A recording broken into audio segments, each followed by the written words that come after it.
सोमनाथ जिले में कई गांव थे और गांव में कई मिठाई वाले थे। इन सबको मोतीचूर के लड्डू रांचल और मुरली दिया करते थे। रांचल एक विधवा थी और उसने अपनी पति की मौत के बाद यह लड्डू बनाकर बेचने का काम शुरू किया था। मुरली हर मिठाई की दुकान से ऑर्डर लिया करता था। अरे मुरली बेटा, मुझे कल 5 किलो मिठाई चाहिए, ठीक है? हाँ बिल्कुल, कल सुबह ले आऊँगा। और अगली सुबह लड्डू की डिलीवरी भी करता था। ये लीजिए आपके 5 किलो लड्डू।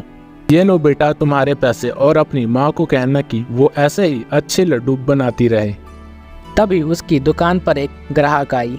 यह मोतीचूर के लड्डू कैसे हैं? जी ये 300 रुपए किलो है। मुरली ने यह दाम सुना तो वह चौंक गया। वह मन मन में ही सोचने लगा, माँ तो इसे 150 के दाम से बेचती है और यह दुकानदार 300 के दाम से आगे बेचता है, मतलब बिना मेहनत का मुनाफा।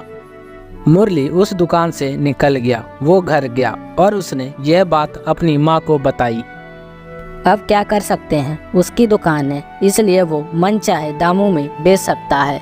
माँ क्यों ना मैं लड्डू बाजार में बेचने की कोशिश करूँ, 300 से तो नहीं तो 200 रुपए किलो। तू कोशिश करके देख तो ये हो सकता है बेटा।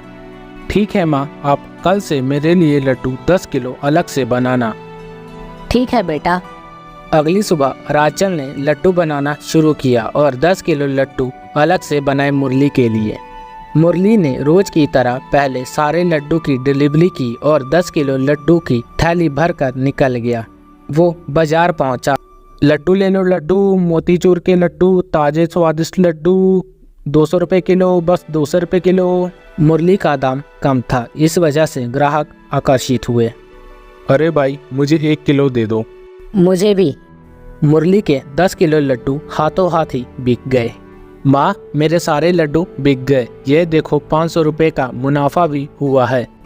अरे वाह, यह तो बहुत ही अच्छी बात है। कल आप मेरे लिए 20 किलो अलग से बना देना, ठीक है? हाँ हाँ बिल्कुल। मुरली और रांचल दोनों ही खुश थे। रोज मुरली बाहर मोतीचूर के लड्डू लेकर जाता और सारे लड्डू बिक जाते। मुरली अच्छा खासा मुनाफा कमा रहा था। इस मुनाफे से कुछ ही महीनों में मुरली ने बड़े बाजार में एक दुकान किराए पर ले ली। वो दुकान में भी मोतीचूर के लड्डू 200 रुपए किलो के दाम से बेचता था। उसकी कमाई तो अच्छी खासी हो रही थी। कुछ महीनों तक ऐसे ही चलता रहा। लोगों को मुरली के लड्डू बहुत ही अच्छे लग रहे थे। मुरली के लड्डू पूरे गांव में प्रसिद्ध हो गए। अच्छी कमाई होने की वजह से मुरली ने बड़े बाजार के अंदर एक अपनी दुकान खरीद ली। वह मोतीचूर के लड्डू के अलावा और भी कई सारी प्रकार की मिठाइयाँ बेचता था। लोगों को वो भी मिठाई बहुत ही अच्छी लगती थी। कुछ ही महीनों में मुरली ने एक बड़ा सा घर ले लिया। दोनों माँ बेटे खुशी खुशी अपनी जिंदगी व्यतीत करने लगे। कहते हैं ना दोस्तों, अगर कर्म अच्छा हो तो फल भी अच्छा ही मिलता है।